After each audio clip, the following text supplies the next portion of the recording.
Hi. Jakarta and Rotterdam are increasing their relationship from being partner cities into twin or sister cities. Now, this relationship is very special because both cities share the similarities not only in their geographical condition as a main port town, but also in the plural and diverse communities, in the need of interconnected public transportation systems and cooperation between governments. We will talk to Mayor of Rotterdam, Ahmed Aboutaleb. I'm Dean Benitez, and you're watching The Perspective.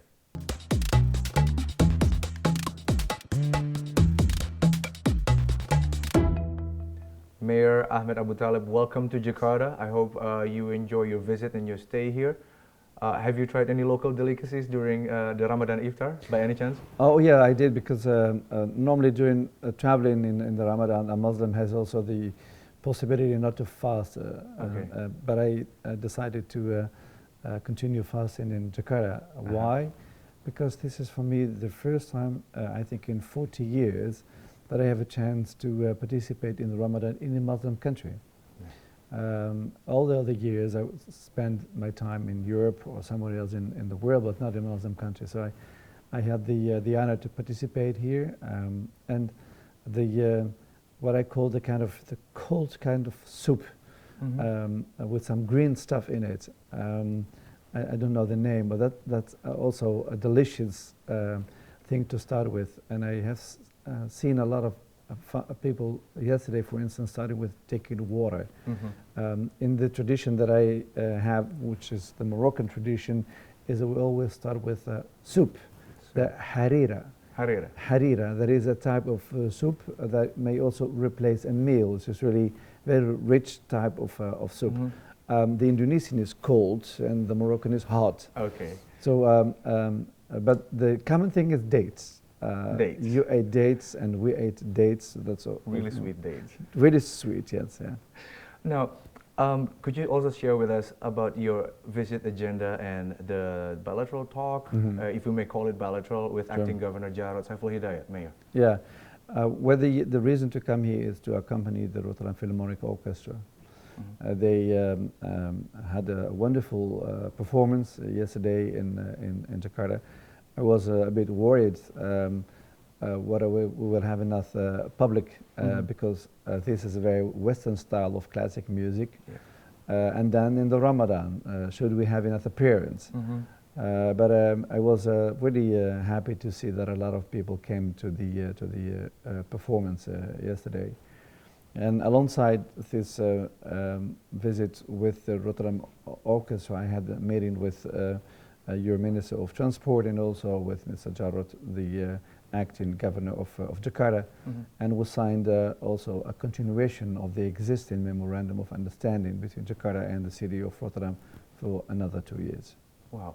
If you could also share what have been done and be continued, projected within another 2 years of this partnership between Jakarta and Rotterdam. I think the main collaboration that we have is in the main of water. Water management. Both cities have difficulties with water. Jakarta has a lack of water when it comes to drinking water. We have a lot of water.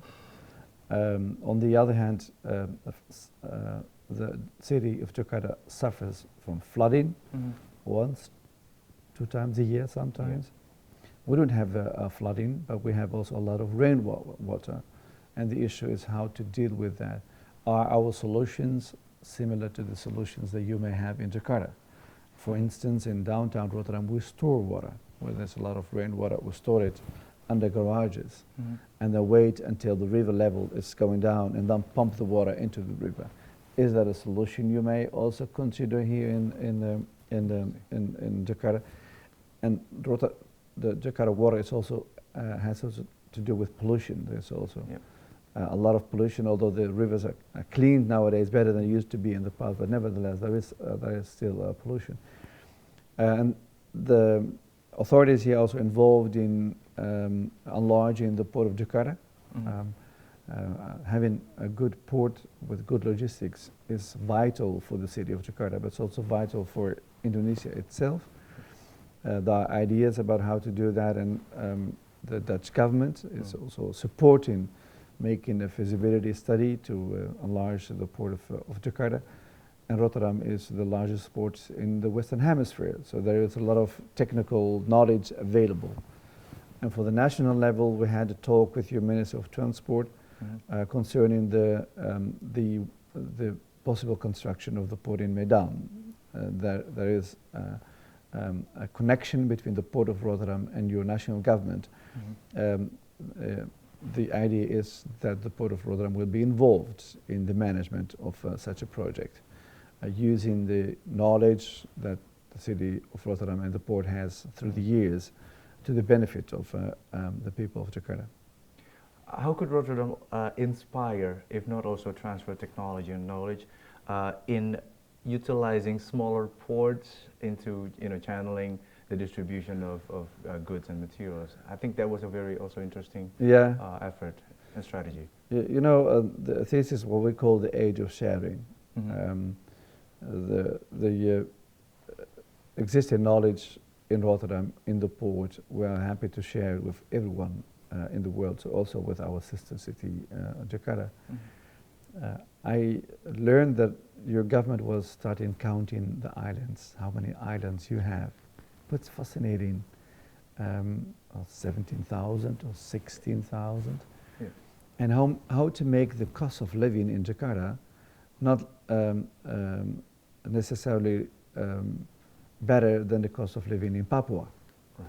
If you get a product here for $1, why is it $1.25 in Papua? Right. So how to make the cost of living equal to all citizens of Indonesia, and the costs, the cost is coming from logistics and transport. So the idea was how to build a kind of a highway in the waters of Indonesia, a highway for vessels, connecting a number of hubs to create a better atmosphere for trade between Indonesia and the outside world, but also within Indonesia itself. You have a lot of ports, hundreds. Some of them are very modern. The other ones are traditional, small fishermen's ports. So if you want to transform that, it's not easy because people are living there. Yeah. They have the social living there. It's not easy to get them from there. And there is also resistance from the environmental groups. The environmentalists, they have their own ideas about how to deal with such development. So you need a social dialogue with the population, a dialogue with the environmentalists, the community, and that's not an easy thing to do, but you have to do it. We know in Rotterdam that we had to do that too, and we did that. So concerning environmentalists as the enemies of the project and not talking with them will not be the solution, but sitting down with them around the table can be part of the solution. Can be part of the solution. Hopefully this kind of solution that both Jakarta and Rotterdam are crafting again for the next 2 years can be sustainable within the next change of leadership. Do you have any thoughts of that? How government administrations in major cities like Rotterdam and Jakarta can pass on this similar spirit and development strategies? I always count on continuity of government.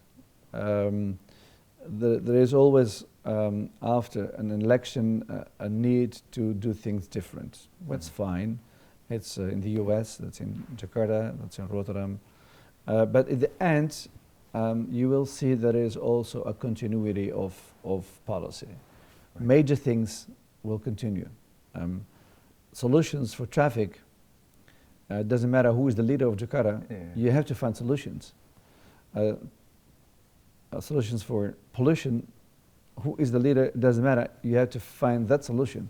So when it comes really to the big issues, maybe the thoughts are a bit different and the way of thinking is different, but it remains the same issue and it demands a request in solutions. Very interesting. But Mayor, we need to hold this for a little while and continue the interesting conversations in the next segment. Stay with us on The Perspective.